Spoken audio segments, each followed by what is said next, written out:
Bir wagtda bir sahaba Peygamber Aleyhissalatu vesselam'ın huzuruna varıp, "Ya Resulallah, men zenanam öye mihman elinde kıssanıya" diye. Şoňa bir aýdyp diýip berseň niye?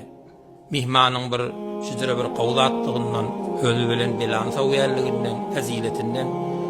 Onda bolýa diýip, sen erti diye amad et diye, zenanaňa barda aýt diye, men barjak diye teýýarlyk gör diye. Şondan ýanky adam hoş bolup, zenanasyna barıp aýt diye, erti mihman elýär Peygamber Aleyhissalatu vesselam öýüjek diye. Ýanky zenana begenini awa çaýsy özläp nahar tüdärik tutup, Peygamber Aleyhissalatu vesselam erti geldi, oturdy, çaýsy içip, dua edip, turup öýünden çykyp barýarke, ýanky zenana aýt diye aýal bir arkamy özdi diye men niye çykyp barýarken diye. Peygamber Aleyhissalatu vesselam gapydan çykyp barýarken ýanky zenana şeýle arkasyny gözdiýe. Peygamber Aleyhissalatu vesselamyň arkasyndan yılan içýän bela afat, ziyan asyp dererlatlary özü bilen alyp barýar diye. Aňalýa ýanky zenana.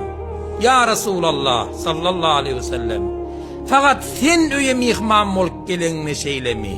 Özüň bilen öýden bela afatlar ekdiýämiň. İnjek belalar özüň bilen ýok. Her kim öýüňe mihman bolup gelenne özü bilen öýden bela afaty alyp gitýändir diýip jogap berdi Peygamber Islam. Ine Hazreti Mahdumul İşan aýtýan gurrun şol, yigit diýgeç hemme yigit bir bolmaz. Goç yigitler mihman nawazysynda bellidir.